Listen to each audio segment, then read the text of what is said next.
Okay, so welcome to video 4. I'm super excited to get into this one. So currently, I'm working on the big training. We're going to be doing the close-up of Thanos blowing away his ash. So as I get ready for that, I wanted to introduce you to a video that I just recorded recently. So as I mentioned, we've been doing live streams almost daily.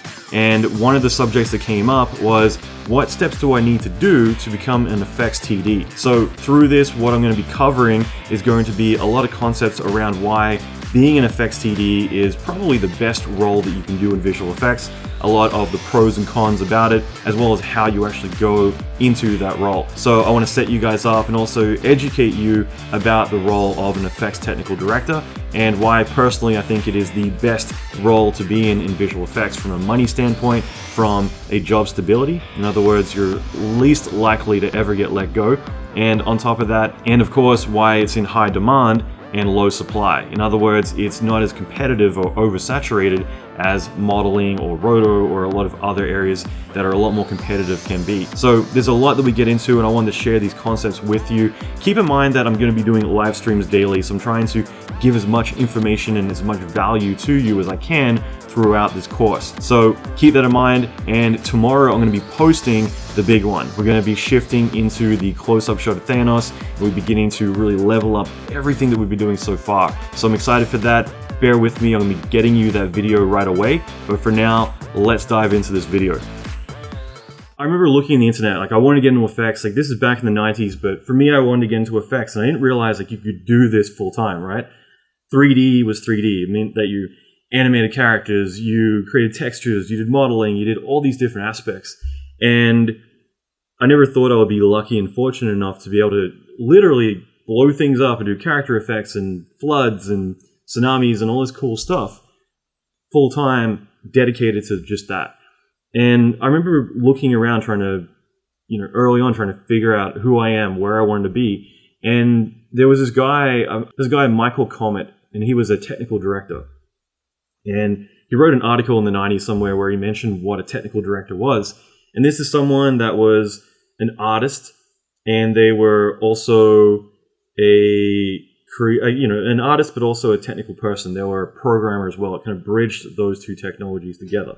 So that was the main thing. That's what kind of always surprised me, was just like I felt like I had finally found my thing. And that was like I found something that kind of defined what I wanted to be. Been an exciting thing though to kind of be able to finally self-identify as a TD. Like what is a technical director, and the fact that like usually these roles, like what comes with it is like they're usually at the end of the pipeline. They're usually the things that are the most lucrative, that pay the best, that put you positioning wise into more of a high demand, low supply area. Whether it's lighting, compositing, and effects, like those three I see in visual effects as being the highest paying and more stable areas in visual effects. Because if you talk about roto, if you're talking about camera tracking, a lot of things at the very beginning of the pipeline, modeling, all of those tend to be more highly saturated industries. So in other words, there's a lot of other people who are also competing for those positions. And it's also likely to be ones that are more outsourced, don't pay as well, and eventually will get replaced with technology, whether it's machine learning or just the tools become easier and easier and easier. So I don't say that to say that if you're a modeler that it sucks or anything like that at all. What I'm saying is that they are a very competitive industry. And for me, I'm always going to look at, what's your ROI, right? Like what's your return on investment? So in other words, you dedicate so much time to your craft, you want to eventually be in a pool where you're not fighting and competing on your price and all these other things so much. And with VFX, in general, it is a very highly saturated industry. But on top of that, there's a lot of climate shifts as well. So you want to make sure that, you're not being laid off. You're not, the studios aren't closing down, that someone's going to come up and replace you because they're cheaper or whatever it might be. And of course, you want to have something that actually pays the most. So those are typically the three things that you would want to look for in your career is volume. So how saturated is your market? Climate shifts, how volatile the industry might be. Remuneration, in other words, making sure that you pay, that compensates you well. On top of that, typically you want to look for a position that is challenging to do. It's fulfilling and fun. It's not going to get extinct. It's not going to replace you down the line. And it has legs to it as well. In other words, one way to look at it is that with our industry, not only can you work in film and TV, but there's virtual reality, there's games, there's all these other areas that you can move into and move around. So I think that that's a really important aspect to it. Like I said before, there are a lot of positions that are oversaturated. And so, as I mentioned, modeling, roto, animation, there's a lot of people competing for these, a lot of people coming out of school to do them. And because of that, you've always got to look at like where they're going to be 5-10 years from now. And like I said, I'm not saying this in a negative way, because being a modeler, you've got a lot of legs in there to grow. But at the same time, there is going to be innovation that you got to fight against. Let's say with modeling, photogrammetry is a really big one that's coming out a lot now, where people might, instead of asking you to go model a statue that already exists, they can just go out there and take lots and lots of photos, and you've got something that's pretty good, and you can clean up from there.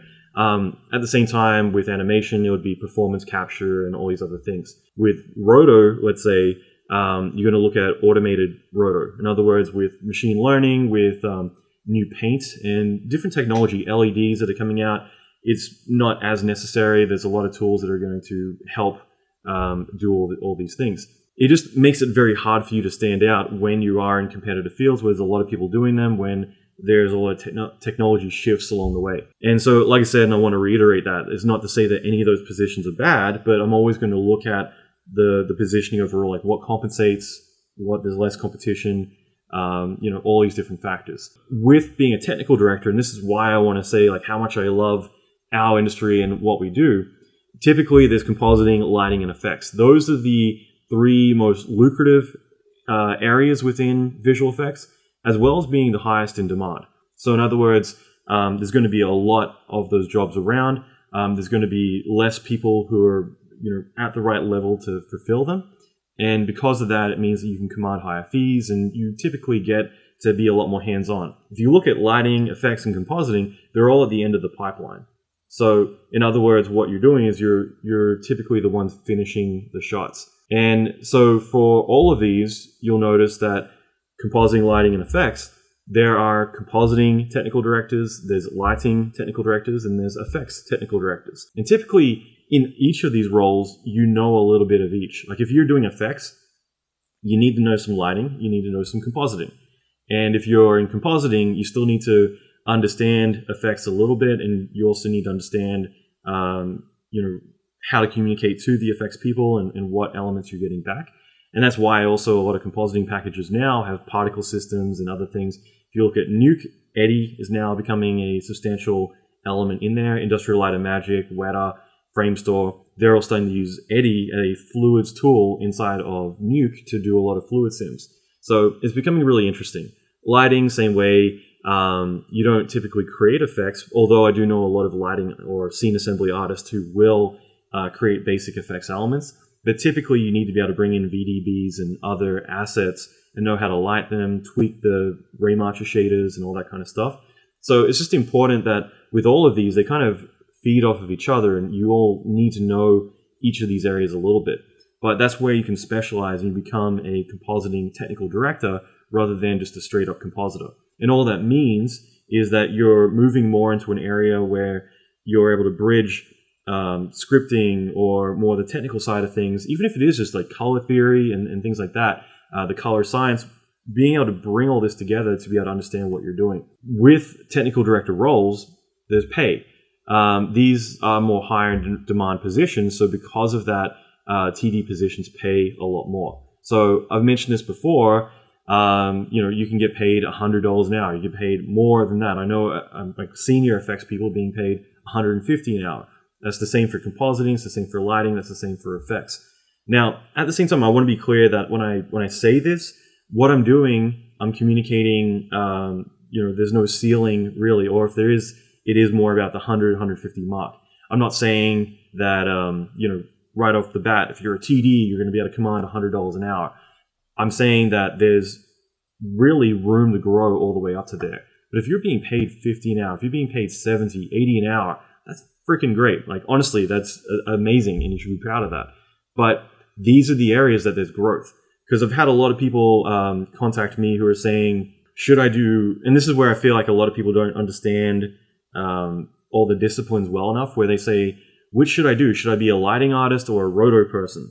And they're so different. Typically, and there are people who make careers out of doing rotomation or roto, but in general, it's more of an entry-level thing. You start out there where there's a lot of people doing it. It doesn't pay as well, but bit by bit, you're able to evolve into compositing, or bit by bit, you're able to move into different areas. So it's good to get your foot in the door, but you can't expect to be paid lots of money doing that. But as you get into more of the higher in demand, low supply areas, this is where you start to be able to move around a lot more, command higher fees, be sought out after, things like that. Usually a roto person, outside of the general network of people they work with, you're not going to get contacted by a studio saying, we love your roto and we want to hire you. But it is a way that you can get your foot in the door and get consistent work. But again, it's competitive because everyone else can do it, and you might be faster, you might be better, but in general, you're not going to be sought out after for that kind of work.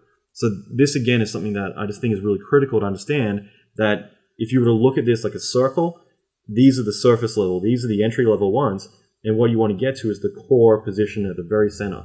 The core is going to be where experience and everything else is going to set you apart from everyone else. But in general, the closer you get to that circle, the closer into the center, the higher in demand, the more specialized those positions become. As I mentioned, like, I feel like an effects TD is like the coolest job in the world because we get to blow stuff up, we get to do all these different things. But the more you embrace what this role is, the more you're going to become highly irreplaceable. You're going to have a lot more options and opportunities. And at the same time, you're going to get to do cool stuff that everyone gets to see. Because usually the big hero shots are the effects TDs doing this work. Sometimes you get effects outsourced to smaller studios, but you want to be the person that's like, wow, like, if we're going to do this shot, then we got to get Joe or Claire or whoever to do it, because they're, the bee's knees. They're the one.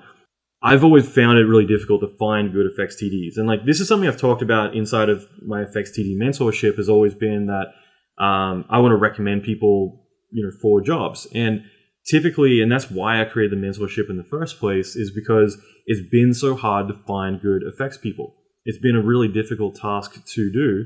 And the reason for that is because a lot of us will do a tutorial, we'll create like an explosion on black or whatever, but we're not really showcasing what we can do. And I remember at Blair Studio, the best example I can give was I and the rest of the team, we're all looking around at people's demo reels, trying to find good quality people that we can hire. And we had such a hard time. I would have never thought that an established studio would have a hard time finding good talent, but we couldn't find anyone, because if you're good at effects, you're already going to have a job, right? And every single time, like, someone emails me like, hey, are you available? And I say, no, I'm not. They're like, do you know anyone who is good? And I'm like, you know what? Like, if they're good, I guarantee they got a job. So it's not like you're going to be sitting around if you're good at what you do as a high in demand, low supply position, looking around for work. It's typically, as long as you're putting in the effort, you're going to be lining up job and job and job right after each other. And that's the critical aspect of this to think about, is that these are positions that there's way more opportunity than there are people to fulfill it. There's a lot of people who want to do effects, but you've got to go through the hard yards to kind of understand all the aspects. And that's exactly why I did start the mentorship, was because I wanted to start training people up where I could actively recommend them. Like, hey, this person is amazing. How about you bring them on or whatever? And I see it all the time. ILM, Weta, Scanline, those are the three that steal away all my students. But it's because there's just such a huge need for effects. There's a huge need for people who can do all these things. So what I want to get into is like what makes a good or bad candidate. So I think in general, what makes a bad candidate, and I've talked about this already, was you're just doing the tutorials. Like, artists in general might do some tutorials. They see something on YouTube and it's like, here's how to make an explosion. So they go and follow the settings and they're able to make, a good explosion that, looks good on black. But you need to take shots through to finish. You need to be able to show that you can do the work. So that's why I'm shamelessly plugging the Adventures course right now, is because that's free training that actually shows you how to take a shot to finish. Because for me, the biggest thing is that I don't want to gamble with bringing someone on who it looks like they might be able to make an explosion, but like, can they bring that into a shot? Can they follow direction? More importantly, can they integrate it with live action? Can they, work with other scene assets? Do they know how to split out all the passes, get it into the comp, hand it over to the compositing TD who can follow through on that shot? So those are all critical aspects, and that's why I think that for a lot of us, that's why it's so hard to find good people, is because there's people who are able to like follow some direction and be like, yeah, I made a cool splash or whatever effect, but to actually finish the shot, it's a whole other thing. So in general, you might have noticed with some of the training I've put out over the last couple of years, I'm actively saying, like, don't look at my settings, look at what I'm doing, because I get sick of people and this is me as someone who hires artists, I want to speak freely about this. I see people who are able to follow a tutorial, but the minute that tutorial is out of context, in other words, you created a splash, but now we need a really big splash, and the scale's slightly different, you only know those settings. You didn't realize, like, why I'm doing certain things that are getting a certain result, because once you understand that, that's when you can apply it out of context. This is also why I think it's really important when you're doing training of other people's or whatever, apply it to your own stuff as well. Because the minute you do that, the minute that you're going to run into your own problems and you're going to have your own challenges, and bit by bit it helps you grow as well. Again, working on like a black background, not showing that you can finish a shot, it's night and day different, because you want that assurance when bringing people on that they can actually do it. I think this is something that's come up a bit more recently too, that I just want to mention this. Maybe it's going to resonate, maybe it's not. But I always think of the people who are really successful are the ones who take responsibility. In other words, they're not likely to blame others or outer problems as being the reason they're not getting where they want to be. There are people that I've worked with or have seen not really get to where they should or could potentially be. And it's because, like, the machine crashes, they blame the machine. They're not willing to look at it. They just instantly say, the software's not working, I can't do my job. Instead of saying, well, why is it crashing? Why am I not getting the result I want? The more you can troubleshoot, the more that you're able to get the results you want, and you're able to push through those barriers that, really, put us behind. So I think, like, what really makes a good candidate for an effects TD is someone that can take a concept and see it through to the end. In other words, you're able to apply it and you're able to make it your own. The more that you can take ownership of your own work, in other words, like if someone says, make that explosion, I'm going to keep using explosions here as an analogy, but make that explosion 10% bigger. If you're the person who is literally like, all right, bam, 10% bigger, done. Instead of looking at that like, okay, they want it a bit bigger, and actually 10% is not big enough, I think that they want this. Bit by bit, looking at things externally, not as an operator, but actually as, what are they really wanting? How can I make this look like what they need? And starting to kind of get an idea of like, all right, I'll make it 10% bigger. Maybe that's too big. Maybe it's too small. But taking ownership of your work and really being able to make it something special, and understand that when they're giving you some direction, they're really trying to say, go in that direction, not do exactly this. Don't, step away from that path. So I think it's also about being able to show the end results. In other words, like I said before, artists are a gamble to hire if you will not be able to prove yourself. So in other words, tutorial stuff is fine, but you want to be able to show that you can finish a shot. So in other words, you want to show the finished result, because myself or any studio that I'm at, we're not hiring you to get 50% of the way through. We're not hiring you to get 80% of the way through and then quit. We're hiring you to finish the shot, and the last 10% is the hardest part. I always say that you get from 0 to 90% in the first couple of days, and then you spend the next couple of weeks on that last 10% trying to get it there. And it's always the truth. I think the other thing is more of a mental thing, but what makes a good effects TD candidate is someone who embraces the challenge and they're able to see things through. Because again, you're going to get resistance. And I think that a lot of people tend to just think that, doing what we do is easy, and it's not. It's constant, like, banging your head against your desk, like, why is this not working? And the honest truth, like, the Avengers course training that I'm doing right now, I spent 5 weeks. I purposely was like, all right, I'm going to spend like a week and a half, 2 weeks max doing all of this. And 5 weeks later, I'm stressed and frustrated because it's taken a lot longer to get there. And most of it was just one shot, which is later in the training, we're doing a close-up shot of Thanos and his whole face just turns to ash and parts of his body do as well. And that one shot was what took up like 4 weeks of the work. And it was pushing Tyflow to its limits, figuring out a lot of the things that, I hadn't really seen being done before, like animated meshes breaking apart, just like a lot of little things. But I know for a fact that there's a lot of people who start something and they just expect that it should be easy. And with what we do, it's painstaking problem solving.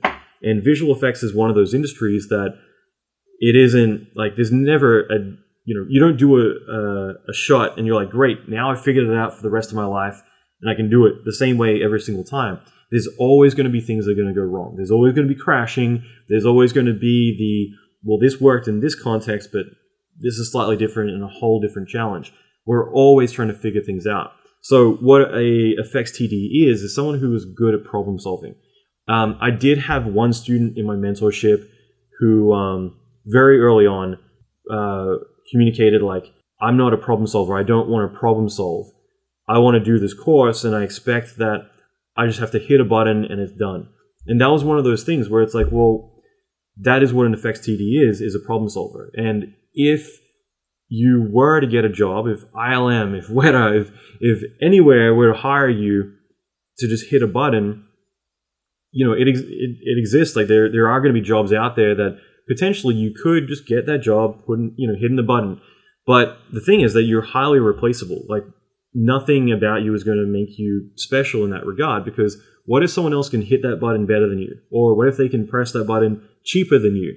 Then, you're highly replaceable. The whole point is that we're in that circle I mentioned before, we're more in the center where you are highly irreplaceable because you've managed to build up the knowledge of both the creative and the technical, and position yourself in a way that you're someone who is figuring out all these things that typically the other artist is doing, and if something doesn't work, they don't know how to fix it. We're the ones problem solving, trying to figure out like, okay, my Thanos head is not breaking apart the way that I want. Like, why is that? What do I need to do? One of the biggest challenges I had was that the geometry didn't fracture right, and I ended up going to Houdini. I ended up going to thinking particles. I was trying all these different programs, trying to figure out like, how do I get this to break properly? And that's just it. It's problem solving. It's figuring out why it's not working, reverse engineering it. It's all of these things. If you don't want to do that, then you are going to be in the highly replaceable area. So there's a website. There's a website called Amazon. I think there's a service on Amazon called Turk or something. It's a service where you can actually get paid to click buttons. And so someone might put in a thing saying, I need someone to go through my survey, or to click this thing just to test that it's all working, to swipe right on my Tinder, I don't know, like whatever. But the thing is, you would get paid like 1 cent per click.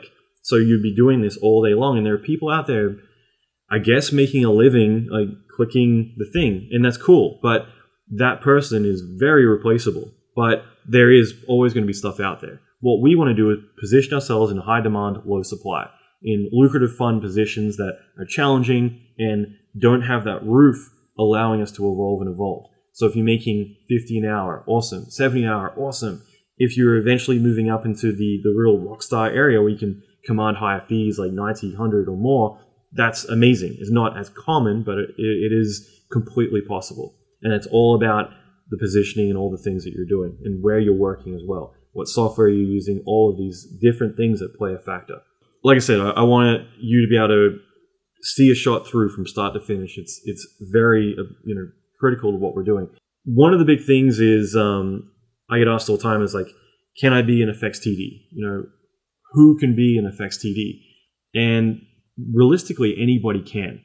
The main thing is, like I said, you need to be able to learn and explore and have a thirst for knowledge. I think that's so critical, is to always want to be looking at what innovations are coming out, what new tools are coming out, what new ways that you could do something. When Particle Flow came out for 3ds Max, I had ditched Max at that point. I was 100% working in Maya.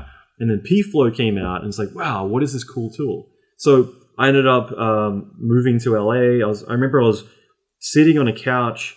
I had a bit of downtime. I was sitting on a couch in a hotel that was paid for by the studio I was at, and I had my crappy old laptop, and I p-flow on it. And like I started putting out tutorials all the time. The more I explored with it, because I was just having fun, learning new things, trying new things.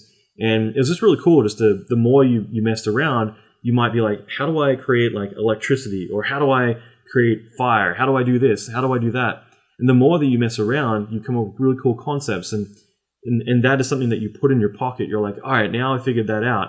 And then later on, you get the challenge. Someone says, well, we need this effect. You're like, all right, yeah, I already figured that out. But then there might be something else that you figured out. And bit by bit, you can patch together this idea and be able to create what you do. So the more that you explore, the more that you play around, the more that you have all these bits and pieces that, like Lego, you can connect together to create a shot. And there's only one time I taught this way, but Prime Focus, like Frantic Films back in the day, they flew me out to Vancouver and they were like, we want you to teach our senior effects team for 3 days on effects. And I never taught this way before, and it was kind of fun to try this differently, where instead of showing like all of these different concepts, I showed the first day I literally just focused on, here's how I use spawns for half of my stuff. Here's how I use a bit of scripting for this. Here's how I do this. And then the next 2 days is literally me showing every single, like any shot that they wanted to do, any problem they had on a movie, I would just refer back to, well, that one thing, that spawn or whatever I'm talking about, here's how I would use that 100 times to do this thing. In other words, I might have a toolkit of 5 or 10 things that are literally 99% of what I'm doing day to day. It's just you're utilizing them differently. So as long as you have those tools, those ideas in your mind, in the back of your mind, then you can apply that to everything.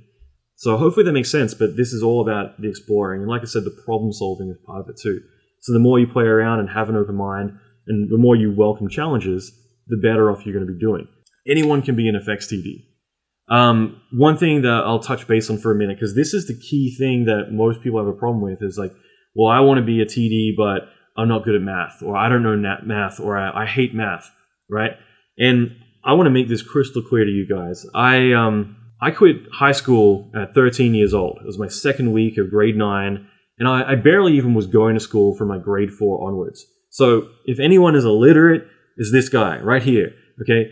I have no education. I never really ever went to high school. I never knew math or learned any of this stuff at all.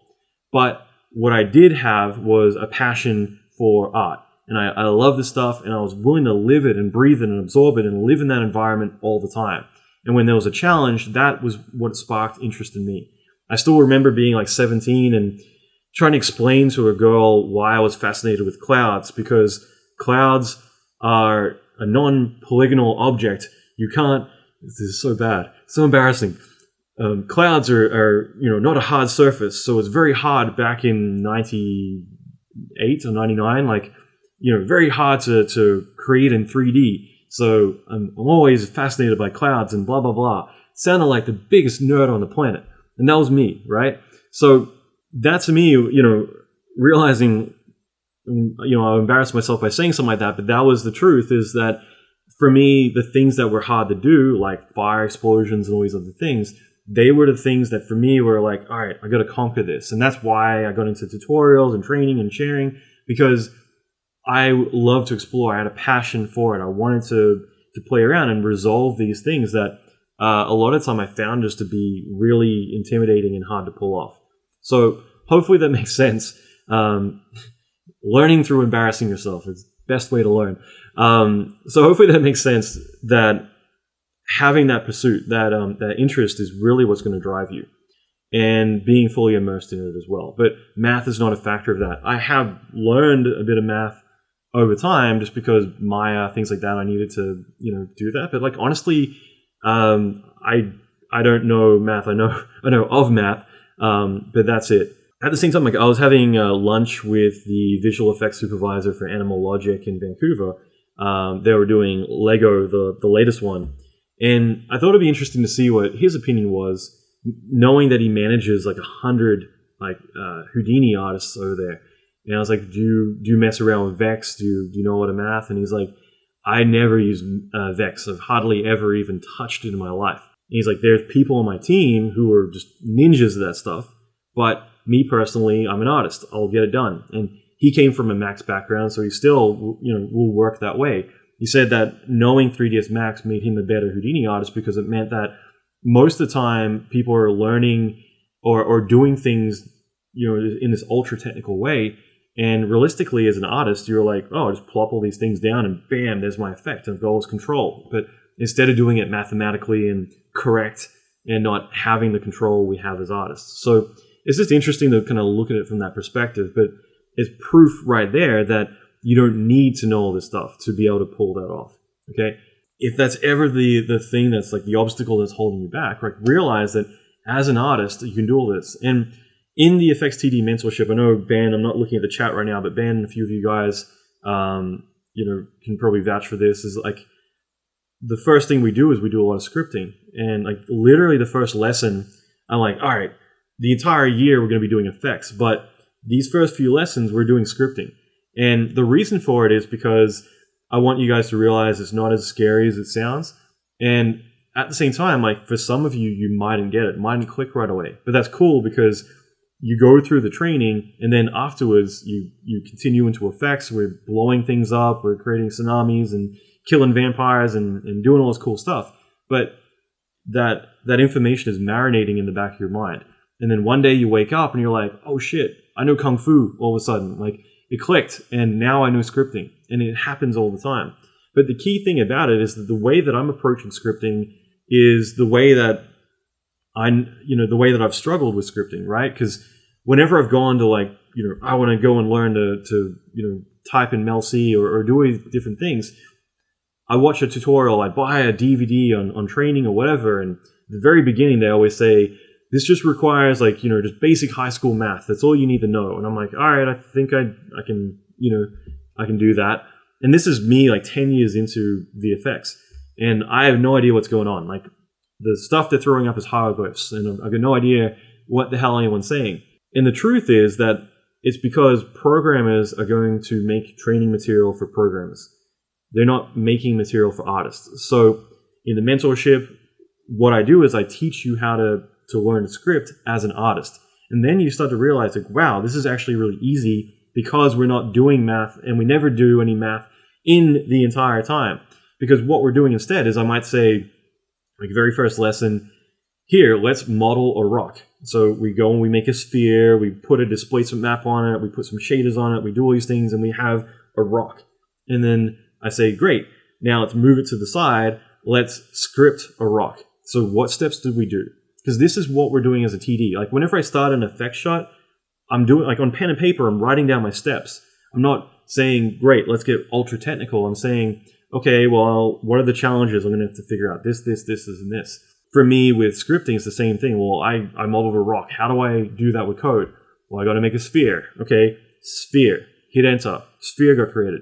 I got to add displacement. Okay, well, let's make a noise map. So noise map, hit enter, change some settings, apply it to the object. That's just a couple of lines of code. Now we need to apply it as a displacement. So we say like add modifier to sphere, this displacement, or this map, sorry. Like it's, once you start to think of it that way, it's like, well, this is exactly what I'm doing, with the mouse, but I'm just doing it with the keyboard. But the beauty is that once you made that sphere, you can then go back to, let's say where you said noise size 25 and say, okay, noise size rand 1530, right? So in other words, every time you hit the button, it's going to create a new sphere with a different noise size on it. And bit by bit, you start to vary all these things up or build an interface, and then you never have to make that rock ever again because you've now made a tool which automates the whole thing. And then you're like, well, let's animate this. Let's make 1 million of these and have a big asteroid belt. How do we do all that? Easy. Just, type in some stuff. So the more you get into it, the more you realize like you're doing exactly what you would be doing in the 3D program, but you're doing it, instead with the mouse, you're doing it with the keyboard. Once you start to realize that, you start to realize that Maya, Houdini, 3ds Max, all of these things, the icons, the buttons, all they are is it's running a script. And so every little thing you're clicking on is literally just executing a script, which is telling it to do something. What I like to think about is that with the programs we use, like they're built for everyone. If you're making jewelry, if you're making buildings, if you're modeling cars, whatever you're doing, Max, Maya, Houdini, Blender, Cinema 4D, like they're all built for everybody. So whatever your needs are, they're built to accommodate you as well. All these tools become ultra vague because they're not aiming for just an effects person. They're aiming for the person who is creating a traffic system for the next city that's going to be created or whatever it's going to be. Once you realize like, wow, like all of these programs are ultra vague, they're not laser focused. What would a tool look like if it was ultra focused on my needs? In other words, I'll use this analogy, I'm working on Blade and I'm going to kill some vampires.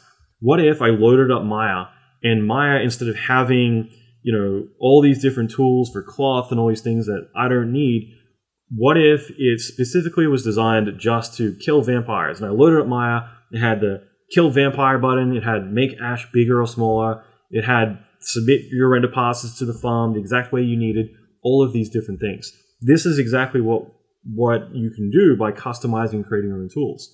Once you realize that all these buttons are just scripts and these programs are built to accommodate everyone, what if you start building all these tools that are literally what you do day to day? And this is where, for me, I've had most of the power and flexibility to be able to work on 6-7 feature films at a time, do all these different things, is because whenever I'm doing something over and over and over, the second, third time I've done something, I start to think, you know what, maybe I could just automate this. It doesn't need to be like this grandiose kill vampire thing. Maybe it's, you know what, every single time I submit my render, I want to make sure that it makes the directory and the render path for it. Or, oh God, there's so many things. Like, what if I just want to make sure that all of my lights have the shadow enabled on all the lights? Like, whatever it might be, that little thing that you need to do, rather than wasting all your time doing that. Like, the amount of times I've had to render something, I've got to go and make that directory, set up the render path. Once it's done, drop it into Nuke and spit out a thing and copy in all the slate information. What if you hit a button and then that 45 minutes that you spent doing that task then suddenly becomes a one-click process? That's freeing up 45 minutes that you might be doing 3 times a day, over and over and over. And on top of that, you're removing the human error from it. Because the amount of times we've accidentally named things wrong and everything breaks because of it, or it's late at night and we start calling it final instead of keeping with the naming conventions that we have to use. All of these things happen, but when you start to automate it all, and it's very easy to do, that's where you free up your time. For me, I started being able to juggle more and more projects the more I made buttons for everything. And they'd be the most trivial thing, but like, let's say making a preview, and like I just put out a tutorial on how to do this on my YouTube, but like if you make a preview, it automatically names the preview exactly what your file name is and all the information it needs to be and puts it in the right directory, because otherwise I'm going to make the preview, I'm going to go to my preview directory, I'm going to rename the file, I'm going to move it to the right location over and over and over. And that 1 minute, 5 minutes, 10 minutes over time is going to eat up a lot of time. So bit by bit, the more that I'm able to free up my time, the more I'm actually able to be an artist instead. So instead of wasting 50% of my day doing menial tasks, I automate that. And seriously, some scripts take 10 minutes to make. It's not weeks of work or whatever illusion we have in our mind. Once I do that, for the rest of my life, I've now saved myself hours per week where I don't have to do that ever again. And here's where becoming highly irreplaceable comes in. Because once you make that tool, what if you give it to everyone else in the studio? What if there's 20 other people and you say, here, I built this tool, now you never have to do a play blast ever again. Suddenly, all of those people are saving time as well. And of course, management loves that because suddenly you've freed up hours of wasted time, human error, and all the other things that come with it. So this is where it becomes really critical that the more you automate, the more you're freeing up time to do what matters, which is blowing shit up and doing cool effects and doing all the things that we love. And that's the more important thing. Man hours are expensive, so the more that you free that up, the better you are. So I've seen this so many times where studios are starting to lay people off. In other words, they're like, we didn't get the job that we wanted. Now we don't have the money, so we have to start cutting back on artists. I guarantee that everyone who has that scripting ability, they're the last people to go because they're the people who are actually able to put out a lot of output compared to a lot of others. They're the ones who are able to solve a lot of problems and be that support for everyone else. You're feeding a lot to the team and you're helping everyone. Someone has a need, that they need met. Being a technical director means that you're able to say, well, hey, let me build a tool that we can work around that, or let me do something that's going to help with that. Even recently, I've wanted to post a lot of social media videos, but let's say you've probably seen this on my Instagram, I'm posting a lot of the student work inside of the FXTD mentorship, and I want to give credit to the artist because the whole point of me posting those videos is that I want people to see their work and say, holy crap, I love that. Are they available? Can we hire them? And so by doing this, it's worked so great. But at the same time, I don't have time to constantly be going and making all this stuff. So what I ended up doing is I wrote a Max script just because I'm lazy. I did it in Max, but it would pull in the video. It would into Nuke. It would watermark it with their name and all this stuff, and it would spit it all out as a QuickTime. And I would just be able to point it at a directory and just have it feed through and build all these QuickTimes. So it's ridiculous that I'm using $15,000 of software that's used for all these massive Hollywood movies to do my social media stuff for me. But this is it. You begin to realize wow, what else can I automate? What else can I do? Where am I wasting time that I could remove to free up time to do what matters, right? So again, this is where automation, all these things are so critical. Most of us don't ever try to do it because we think, well, I don't know math. You don't need to know math. But I do feel for a lot of you guys because a lot of the time the training that's out there is programmers teaching programmers, not artists teaching artists to code. That to me has always been the bridge that I want to get across, is that you don't need to know math, but you do need to find the right resource that's going to make it connect for you, right? Hopefully, again, this is all resonating with you guys. I'm hoping you get a lot from it.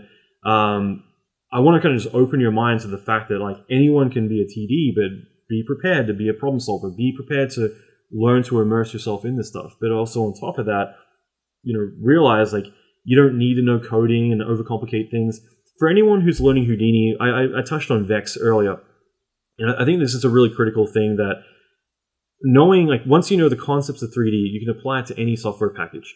And I think for a lot of us, we're starting out in one software package and we're I got to go learn all this stuff. And we start learning, let's say, Vex, or even just Houdini in general, and you're this is intimidating. Then don't learn Vex, because if it's going to be the catalyst that stops you from doing what you need to do, you don't even need to know that. And at the same time, there's so many people who are I heard Houdini is the greatest, or whatever. There's so many good, Blender is amazing. There's so many good tools out there. But you've got to learn what is going to allow you to proceed. And if you learn something that's highly intimidating and you get alienated because of it, it might cause you to stop altogether. So learn what's allowing you to get the wins, and then transfer that knowledge to anything. Me personally, I use all software packages because that way I'm not I'm not having my hat not in the circle. Most technical directors I know, they know every software package, and they're able to jump into one or the other very quickly, even if they have never used that package before. And it's because it's all the same shit. You're dealing with polygons, you're dealing with NURBS. No one uses NURBS anymore. You're dealing with fluids, you're dealing with particles, you're dealing with lighting, radiosity, global illumination, whatever. It's all the same shit. You're just looking for all right, well, where's the button in here? So once you know the concepts, it's the only thing that's important. So again, with the scalability, learn one, get good at what you're doing, and then apply it to anything. Okay? So I'm hoping that makes sense. But like I said before, getting frustrated with learning packages and things like that, the frustration, the resistance is part of it. I always say that nothing worth learning is easy. And the reason for that is because I think a lot of us start to get on easy street. Again, I'll plug it, the avengerscourse.com, the training I mentioned.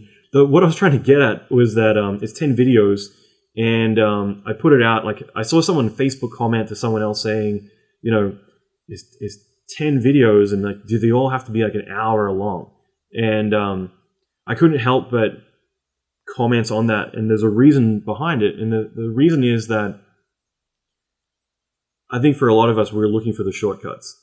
And for me, it's very easy just to ignore the comments and walk on. But I felt like I wanted to try and help this person realize that, 10 hours to learn all of that is not enough time. It takes sometimes a decade to really get good at what you're doing. And we are in a very, amazing industry, but it's also a very challenging industry. And a lot of us have a lot of resistance in the beginning and we give up. We don't see it through. We say this is hard or whatever excuse is going to happen. And like I said, as a TD, don't make the excuses because that's how you're not going to make it. But the key thing is that to realize like there are no shortcuts. Like if you want to go watch a tutorial on how to do a live action, turning a character to Ash, compositing and everything in 5-minute YouTube video, you can probably find a video out there that probably covers that, but you're not going to retain anything. You're not going to learn from it. And in reality, the reason that a lot of us struggle to get work is because we looked for the shortcuts, and it shows. It shows in our work. It shows in our attitude. It shows that we're not willing to put in the time to get what we want out from it. In other words, you put in what you want to get out. You put in the same amount of time as you want to get out from something. That's my frustration for a lot of times, is that I think these days a lot of us are looking for the shortcut, the quick result. And because of that, we get frustrated in the long run because there's no context to what we're learning, right? So again, I hope that makes sense. I think the key things to realize, like when it comes to like how to become a TD though, is that, as I mentioned before, you're going to need to learn to problem solve. It's part of the process. It's part of what we do day to day. The training I put out, I'm banging my head against the desk the whole time, like, why is this not working? And that's why I put out the training, because then you guys don't have to bang your head against the desk as much as I do, because I went through and I'm trying to figure it all out. But it wasn't like, I load up Max and I'm like, okay, get this character model, turn to Ash, 3 clicks and it's done. It's literally problem solving every bit. Like, okay, how do I turn a character to Ash? Like, great, I've done that now, but how do I do it when the character's animated? So like I said before, I already covered this, but don't commit to just one software package. I think in the beginning it's good to learn one, but from there realize that you can use everything you should. So I think the key thing though is just to more look at everything a little bit differently. So in other words, let's say you see someone's really cool work on YouTube, on Instagram, wherever it might be. There's some people who are going to be intimidated by that. Other people are just be like, yeah, that's cool, whatever. But for a lot of us, I think it's what makes us a technical director is going to be, we're going to look at that and be like, how did they do it? And how could I apply that to what I'm doing? I've bookmarked so many people's work on Instagram that isn't good, but the idea gives me an idea. And so I bookmark it because it might be executed bad, but I'm like, yeah, that is such a cool concept. Like, I want to steal that, or it gives me an idea that I want to apply to what I'm doing. So again, I hope that makes sense. So think about how people have done something and how you could improve it as well. And I love doing that with my training. I'll put stuff out. Someone says, hey, I did your training and I got this result, but then I did this on top of that. And I'm like, wow, that's so cool. I would have never thought to do that. Okay. Hopefully this has kind of inspired you guys a little bit. Hopefully this has made you excited to be a technical director, to be an effects TD. Because for me, I think it's the coolest job in the world. I think it's one that, like I said, there's no real roof on how much you could earn, which is great. But at the same time, it's one that is fulfilling, it's challenging. There's always something new. Me, or I think anyone, you're never going to know enough to be able to say, I know it all. Like for me, I actually had this discussion recently with someone where I'm in such agreement with this. Like, I feel like in the beginning of your career, you feel like you know it all. And the more experience you get, the more you realize you don't know shit. And that's where I'm at. Like, I don't know shit, but I love it. I love learning, and I want to explore. And like I said, there's no roof to what we're doing. The sky's the limit. It's exciting. And I hope that all of us get to work together. I hope that we get to be fulfilled in what we're doing. And I think that we are so fortunate to be in an industry that we get to be like, how do I make the Titanic sink, or whatever it is that our challenge is. As long as you're willing to put in the work, I think that's the critical thing, and be able to see shots through to finish and be able to demonstrate that. That's the real thing, having that attitude and everything else. Okay, so I hope you enjoyed that. I hope you got a lot from it. Obviously, we covered a lot of different concepts in here, and I'm hoping that it's something that gets you excited about being an effects TD, whether you are one right now or it's where you want to be eventually in your career. So on top of that, if you have questions, feel free to post them in the comments below. So at the bottom of this page, we have a comment section. Feel free to post anything in there, and I'll make sure to follow up with you. So like I said, I'm excited for tomorrow. Keep an eye out on your inbox. I'm gonna do my best to get you the next video. I think this is gonna be really exciting as we dig deeper into all the training and everything else that we're doing. Okay, so that's it for now. Keep an eye out on your inbox tomorrow, and I'll talk to you soon.